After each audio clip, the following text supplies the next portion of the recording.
할렐루야. 여러분 반갑습니다. 지난 한 주도 여러분 은혜 안에 지내시고 또 믿음으로 승리하시고 오늘도 거룩한 주님의 날을 맞아서 주실 은혜를 소망하고 또 하나님의 은혜를 사모하고 또 예배를 소중히 여기고 무엇보다 주님을 사랑하는 마음으로 이 예배의 자리에 나오신 여러분 모두에게 오늘도 살아계신 하나님의 은혜와 평강이 여러분의 삶에 늘 충만하시기를 주님의 이름으로 간절히 축원합니다. 우리 옆에 분과 인사 나누겠습니다. 하나님은 당신을 사랑하십니다. 잘 나오셨습니다. 사랑하고 축복합니다. 아멘.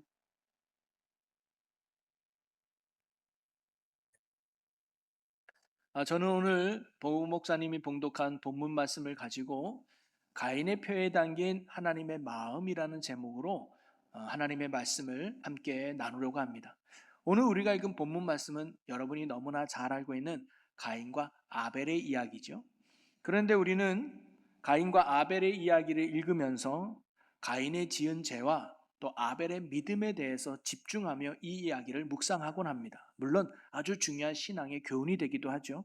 그러나 오늘 이야기를 좀 더 깊게 들여다보면 이 이야기는 단순한 두 사람의 비교의 이야기로 끝나는 것이 아니라 오히려 죄 가운데 있는 인간을 하나님이 얼마나 사랑하고 있는지 하나님의 마음을 보여주는 이야기가 오늘 본문의 사건이기도 합니다. 창세기 4장에는 죄를 심판하시는 하나님의 공의로움뿐만 아니라 죄인을 끝까지 포기하지 않으시고 그를 끝까지 돌이키게 하시려는 하나님의 사랑의 마음도 함께 포함되어 있다는 거죠. 하나님은 죄는 미워하시지만 죄인은 여전히 사랑하신다는 것을 보여주고 있습니다. 이러한 성경 전체가 말하고 있는 아주 중요한 어떤 주제의 흐름이기도 합니다. 죄인된 우리를 여전히 사랑하시는 하나님의 마음, 그것이 성경이 말하고 하자는 아주 중요한 핵심 내용이죠. 그래서 성경을 죄인된 우리에게 보내는 하나님의 러브레터라고 이야기합니다. 죄인된 우리를 여전히 포기하지 않고 끝까지 구원하시고 사랑하시는 하나님의 사랑의 메시지가 담긴 게 바로 성경이라는 거죠. 그러면서 저는 오늘 우리가 읽은 본문 말씀 속에서 죄인된 우리를 여전히 사랑하고 계시는 하나님의 그 마음을 함께 살펴보려고 합니다. 특별히 죄인된 가인을 향한 하나님의 마음이 어땠는지를 살펴보면서 여전히 우리를 사랑하고 계시는 그 하나님의 사랑을 깨닫고 그 사랑 안에 거하고 날마다 믿음 안에 승리하며 살아가는 저와 여러분 모두가 되시기를 주님의 이름으로 간절히 축원합니다. 자, 첫 번째로 우리가 살펴볼 수 있는 하나님의 마음은 뭐냐면요. 하나님은요, 믿음이 부족했던 가인도 여전히 사랑하고 계셨다는 거예요. 자, 오늘 본문 초반에는 가인과 아벨이 하나님께 제사 지내는 장면으로 시작합니다. 그런데 하나님께서 아벨의 제사는 받으셨는데 가인의 제사는 받지 않은 걸로 나와요. 왜 하나님은 가인의 제사를 받지 않았을까요? 단순히 가인은 곡식으로 제사 지냈기 때문에 안 받으셨을까요? 아닙니다. 그 이유에 대해서 히브리서 기자는 이렇게 알려주고 있습니다. 히브리서 11장 4절 말씀을 같이 읽어볼까요? 믿음으로 아벨은 가인보다 더 나은 제사를 하나님께 드림으로 의로운 자라 하시는 증거를 얻었으니. 아멘. 여러분, 하나님이 아벨의 제사는 받고 가인의 제사를 받지 않은 건 제물의 종류 때문이 아니었습니다. 곡식이냐 짐승이냐가 중요한 게 아니라 차이가 뭐예요? 믿음에 있었다는 거예요. 아벨은 믿음으로 드리는 제사를 드렸기 때문에 하나님이 그 제사를 받으셨다는 거예요. 여러분, 두 사람 모두 하나님 앞에 제사를 지낸 겁니다. 다른 신에게 제사 지낸 게 아니에요. 그리고 두 사람 다 자기가 할 수 있는 것으로 드린 거예요. 양으로 드리고 나는 곡식을 키웠으니까 곡식을 드린 거예요. 여기까지는 사실 문제가 되어 있지 않습니다. 제사를 드린 행위 자체가 문제가 되지는 않았습니다. 그런데 아벨의 제사에서는 가인에게 없는 한 가지가 있었습니다. 그것이 뭐냐면 믿음이었다는 거예요.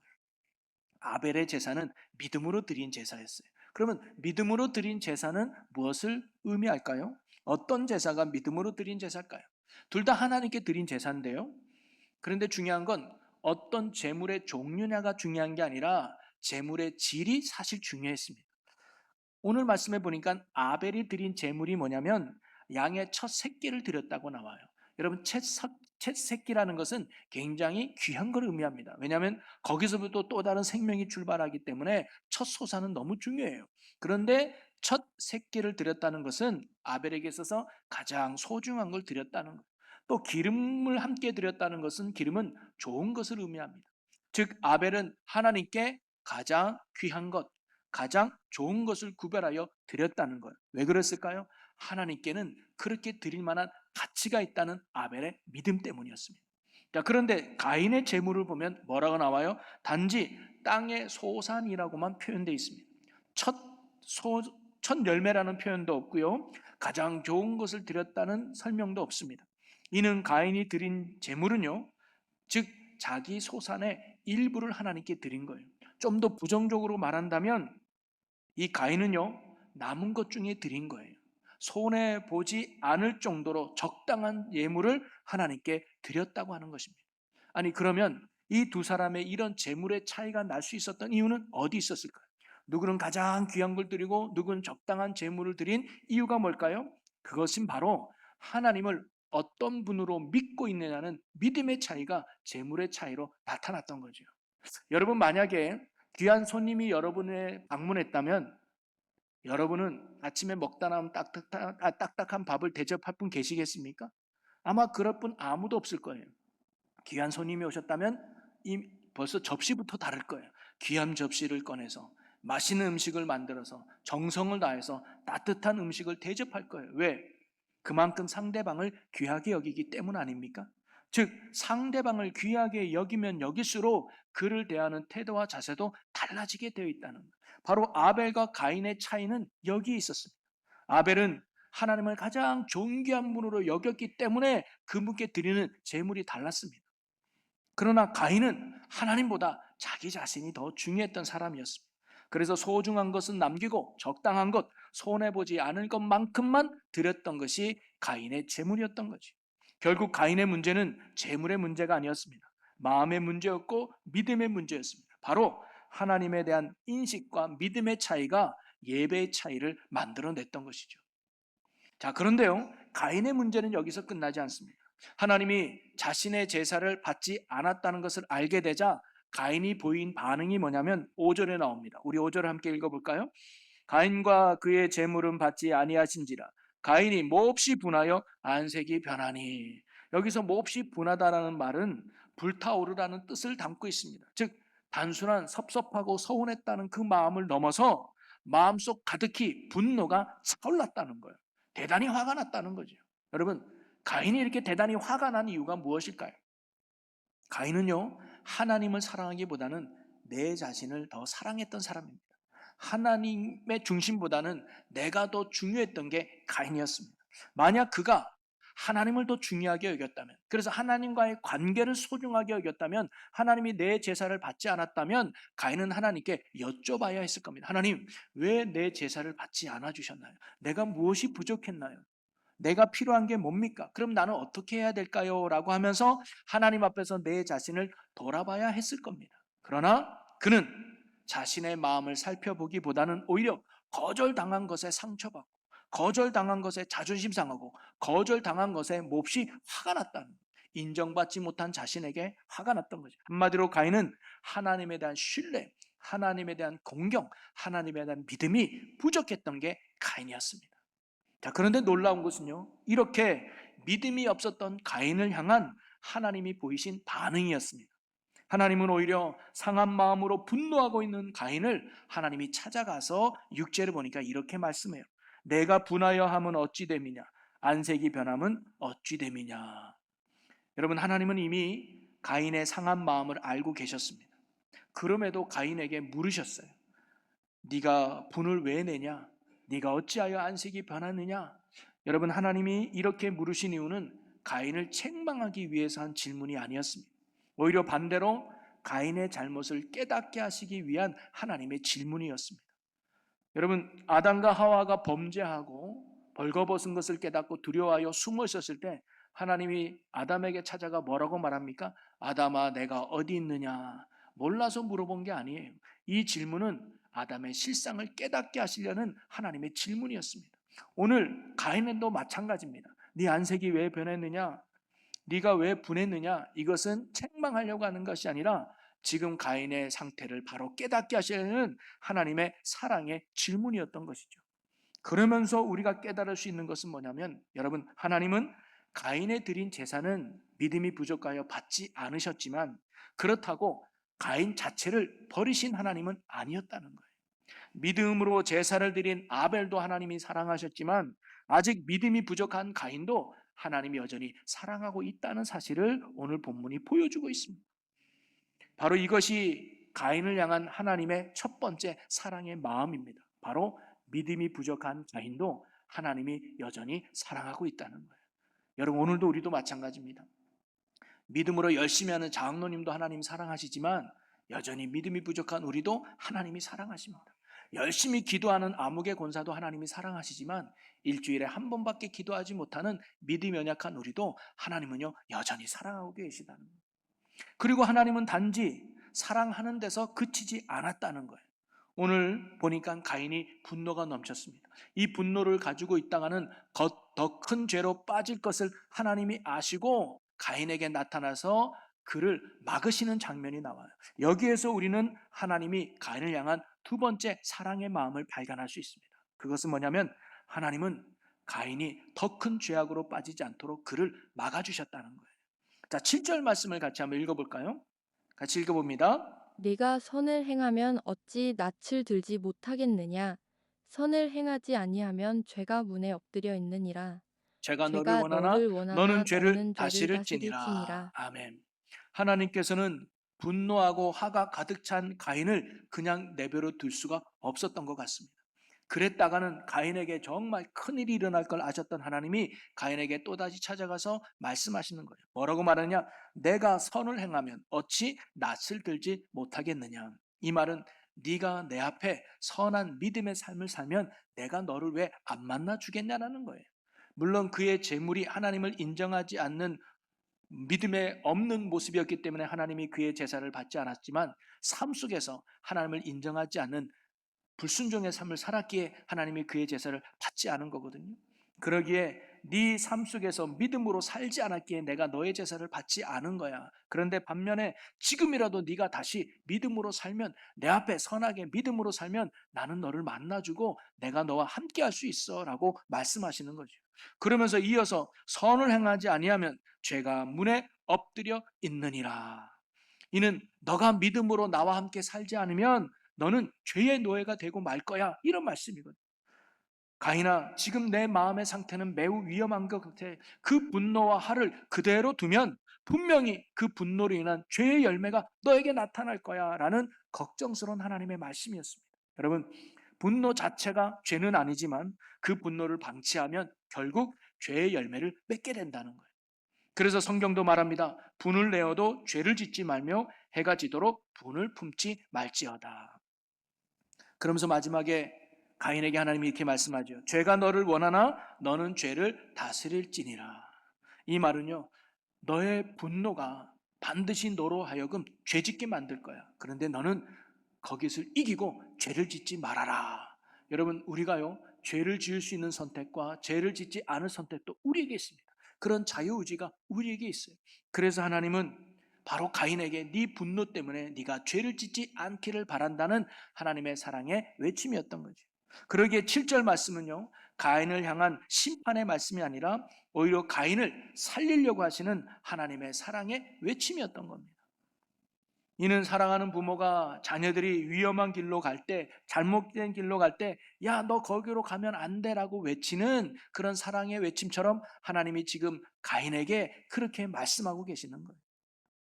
바로 하나님이 가인을 찾아오신 목적은 믿음 없는 가인을 벌 주시기 위해서 찾아온 것이 아니라 오히려 그를 죄악에서 건져내고 다시 하나님과 화목하게 만들기 위해서 하나님이 가인을 찾아오셨다는 거예요. 이것이 바로 죄인된 가인에게 보낸 하나님의 두 번째 사랑의 마음입니다. 오늘도 하나님은 우리가 더 큰 죄악으로 빠지지 않도록, 더 큰 죄악으로 나가지 않도록 오늘도 우리를 막으시고 사랑의 말씀을 하시는 사랑의 하나님이신 줄로 믿으시기를 바랍니다. 자, 그런데 이러한 사랑의 말씀 앞에서 가인이 보인 반응은 무엇이었을까요? 결국 분노를 참지 못하고 죄의 노예가 되어 아벨을 죽이고 맙니다. 8절 말씀을 봅니다. 가인이 그의 아우 아벨에게 말하고 그들이 들에 있을 때에 가인이 그의 아우 아벨을 쳐 죽이니라.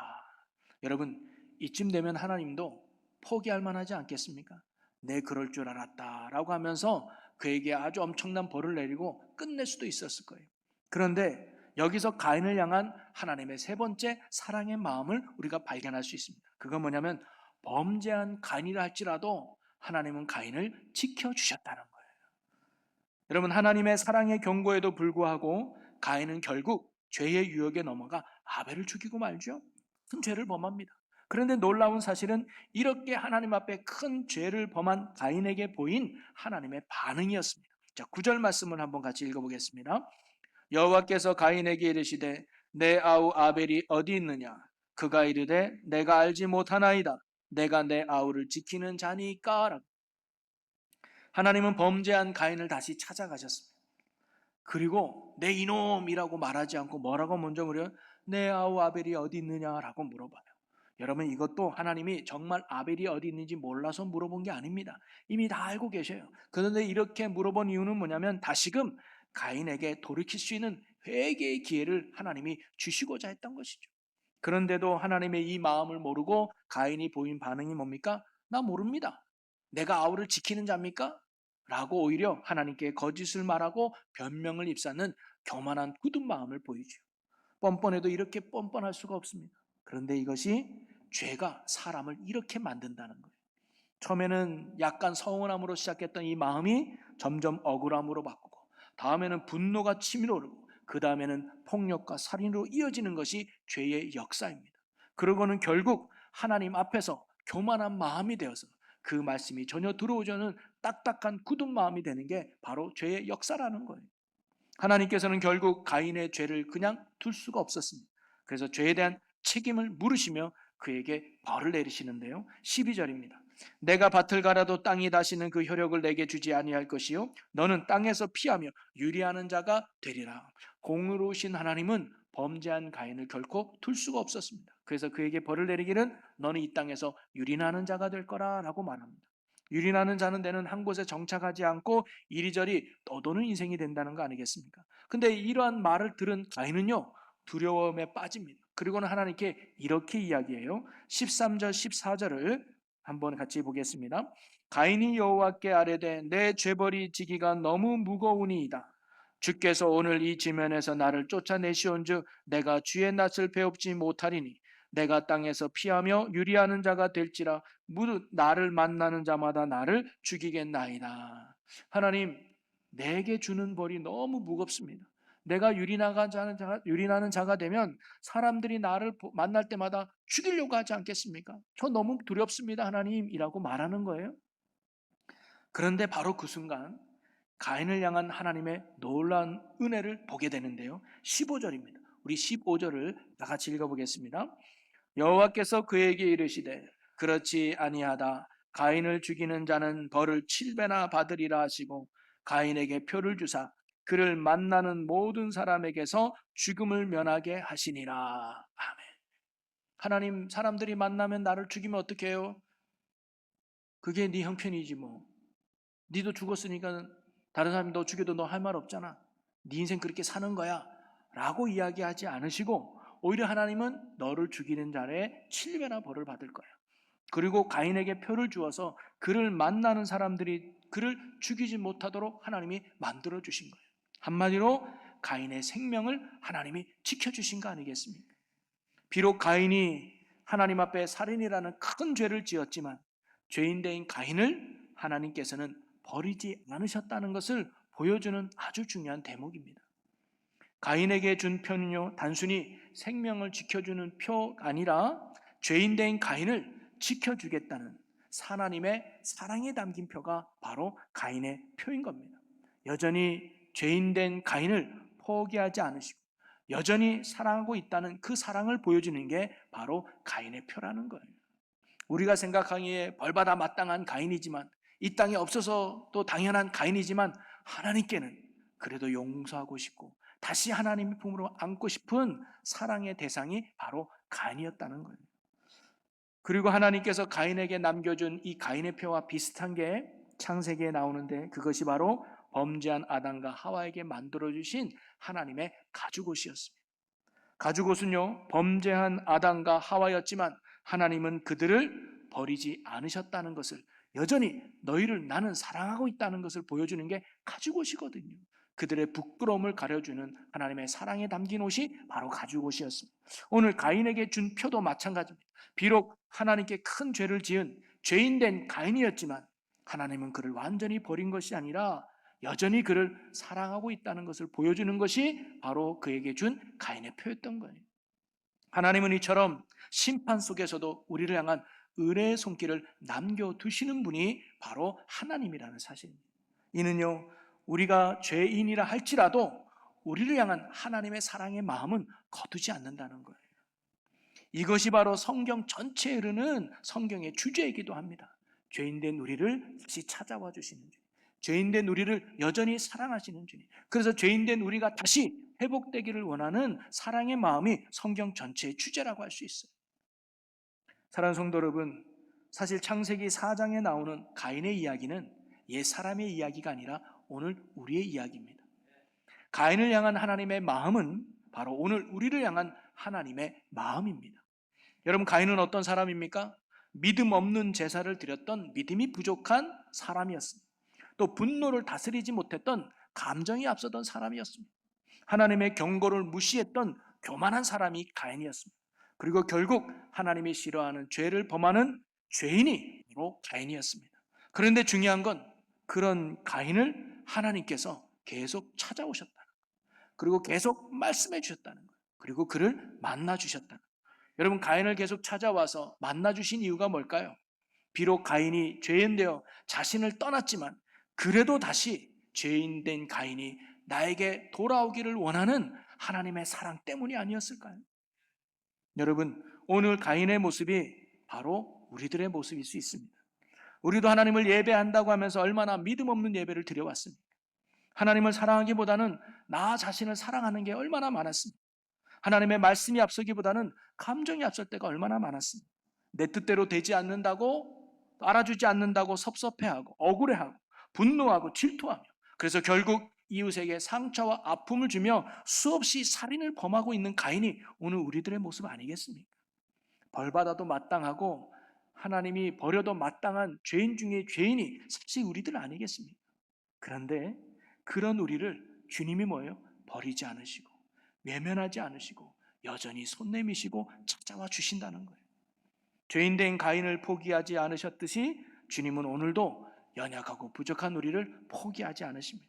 다시 우리가 죄된 삶을 청산하고 사랑의 하나님 안에서 살아가기를 누구보다 원하시는 것이 하나님의 마음인 줄로 믿으시기를 바랍니다. 가인을 향한 주님의 마음은 바로 오늘 우리를 향한 동일한 주님의 마음인 줄로 믿습니다. 여러분, 혹시 영적으로 실패하여 낙심 속에 계신 분은 안 계십니까?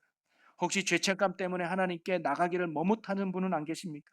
혹시 하나님은 나 같은 사람은 포기하셨을지도 몰라 하는 생각을 가진 분이 혹시 계시십니까? 그렇지 않습니다. 하나님은 여전히 부족해도 여전히 연약한 우리를 결코 버리지 않으시고 외면하지 않으시고 여전히 우리를 향해서 사랑의 손길을 내밀고 계심을 믿으시기 바랍니다. 그리고 그 사랑 안에 다시금 돌아오기를 원하시는 분이 하나님의 마음이라는 거예요. 탕자를 기다렸던 아버지처럼 하나님은 오늘도 우리가 다시 하나님의 놀라운 사랑의 품 안으로 돌아오기를 원하십니다. 여러분, 하나님은 탕자의 아버지는요, 한 번도 그 탕자를 아들이 아니라고 생각해 본 적이 없어요. 집에 있을 때도 내 아들이요, 집 나갔을 때도 내 아들이요, 쫄딱 망했을 때도 내 아들이요, 거지로 돌아왔을 때도 여전히 내 아들이었습니다. 그를 향한 사랑의 마음은 변하지 않았습니다. 오늘도 우리를 향한 하나님의 마음도 동일한 줄로 믿으시기 바랍니다. 하나님이 정말 우리에게 원하시는 것은요, 완벽한 사람이 되라는 것이 아닙니다. 때론 연약함 속에 넘어질 때도 있습니다. 때론 부족함 속에 쓰러질 때도 있습니다. 그렇다 할지라도 다시 일어나서 하나님을 향한 사랑의 시선을 고정시키고 하나님이 나를 얼마나 사랑하는지 그 하나님의 사랑의 마음을 알고 다시 주님 품 안으로 돌아오기를 원하십니다. 그리고 그 사랑 안에서 살아가기를 원하신다는 거죠. 사실 성경은요, 믿음 좋은 사람들의 이야기가 아닙니다. 믿음 없는 사람들의 이야기입니다. 하나님을 떠난 죄인들의 이야기가 성경의 이야기입니다. 그러나 중요한 건 그런 죄인들을 하나님은 포기하지 않으시고 찾아와 주시고 손을 내밀어 주시고 나는 너를 여전히 사랑하고 있단다. 그리고 다시 우리를 부르시는 이야기가 성경의 이야기입니다. 그게 복음의 핵심입니다. 아직 죄인 되었을 때에 우리를 향한 사랑을 보여주신 것이 바로 주님의 사랑이라는 거예요. 사랑하는 성도 여러분, 하나님께서 가인에게 생명을 보호하고 사랑의 표를 주셨던 것처럼 오늘 하나님께서도 우리의 생명을 지켜주는 사랑의 표를 주셨습니다. 그게 바로 십자가입니다. 죄인된 가인에게 생명을 지키는 가인의 표를 하나님이 주셨듯이 오늘 죄인된 우리에게는 생명의 십자가의 표를 주셨습니다. 가인의 표가 가인의 생명을 보호하는 하나님의 은혜의 표였다면 십자가는 죄인된 우리를 살리기 위해 하나님께서 주신 사랑의 표인 것입니다. 십자가는 바로 우리를 죄와 사망에서 구원하시고 영원한 하나님 나라로 인도하는 하나님의 은혜의 상징이요 증표인 줄로 믿습니다.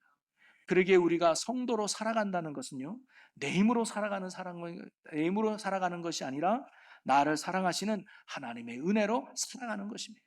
십자가의 은혜로 살아가는 거예요. 하나님이 나를 얼마나 사랑하는지, 하나님이 나를 얼마나 귀히 여기는지 이 사랑과 믿음 안에서 살아가는 것이 성도의 삶입니다. 사실 다윗이 이겨냈던 신앙의 힘은, 그리고 바울의 이겨냈던 신앙의 힘은, 그리고 많은 성도들이 살아갔던 신앙의 힘은 다른 데 있는 것이 아니라 하나님의 놀라운 사랑이 있었습니다. 죽어 마땅한 나를, 못난 죄인이지만 나를 버리지 않고 여전히 사랑하시는 그 하나님의 은혜와 사랑 때문에 다시 일어서고 다시 믿음의 길을 힘차게 걸어갈 수 있었던 것이죠. 사랑하는 성도 여러분, 오늘 말씀을 통해서 연약하고 부족한 우리를 끝까지 사랑하시는 하나님의 그 사랑의 마음을 다시금 깨닫고 기억하는 저와 여러분이 되기를 소망합니다. 그리고 그 사랑을 확신하면서, 그리고 그 사랑 안에 거하면서, 그리고 그 사랑을 힘입어서 오늘도 우리에게 맡겨진 믿음의 길을 기쁨과 감사함으로 걸어가고 맡겨진 사명을 신실하게 감당하는 저와 여러분 모두가 되시기를 주님의 이름으로 간절히 축원합니다. 오늘 이 시간 우리에게 주신 하나님의 말씀을 붙들고 함께 결단하며 기도했으면 좋겠습니다. 주님, 연약하고 부족한 우리지만 여전히 우리를 사랑하시는 그 하나님의 사랑을 기억하고 십자가의 은혜 안에 사는 우리가 되게 해 주시옵소서라고 우리 시간 주여 크게 한번 외치고 우리 동선을 기도하겠습니다. 주여! 오 사랑의 하나님, 우리는 때로 연약하고 넘어질 수밖에 없고 부족하여 쓰러질 수밖에 없는 죄인 중에 죄인이지만 그럼에도 우리를 사랑하시는 그 하나님의 사랑의 손길이 지금도 우리를 향하고 있음을 믿고 그 사랑에 힘입어 다시 일어나 주님 앞에 나아가는 승리의 용사들이 되게 하여 주시옵소서. 믿음의 자녀가 되게 하여 주시옵소서. 그래서 하나님의 그 사랑에 힘입어 오늘도 우리에게 맡겨진 믿음의 길을 기쁨과 감사함으로 걸어가며 세게 맡겨진 사명을 은혜로 감당하는 우리가 되게 하여 주시옵소서.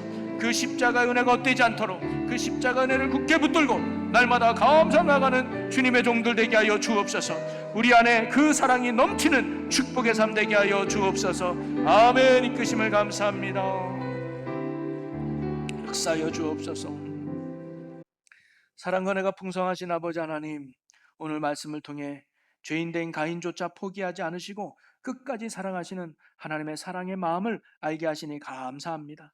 오늘 우리가 연약함과 부족함 속에 있다 할지라도 십자가의 사랑으로 우리를 굳게 붙드시고 생명의 길로 오늘도 인도하시는 주님을 믿습니다. 혹시 우리의 마음이 하나님보다 세상을 더 사랑하고 우리의 감정과 욕심을 따라 살아갔던 우리의 연약한 모습이 있다면 주님 용서하여 주시옵소서. 다시 십자가를 바라보게 하시고 우리를 향한 하나님의 변함없는 사랑을 확신하며 날마다 그 사랑 안에 거하는 우리가 되게 하여 주옵소서. 한 주간도 우리를 포기하지 않으시는 주님의 은혜를 힘입어 살아가게 하시고 날마다 주님의 품 안에서 참된 평안과 기쁨을 누리는 하나님 나라를 누리며 사는 우리 모두가 되게 하여 주시옵소서. 우리의 생명과 구원자 되시는 예수 그리스도의 이름으로 기도하옵나이다. 아멘.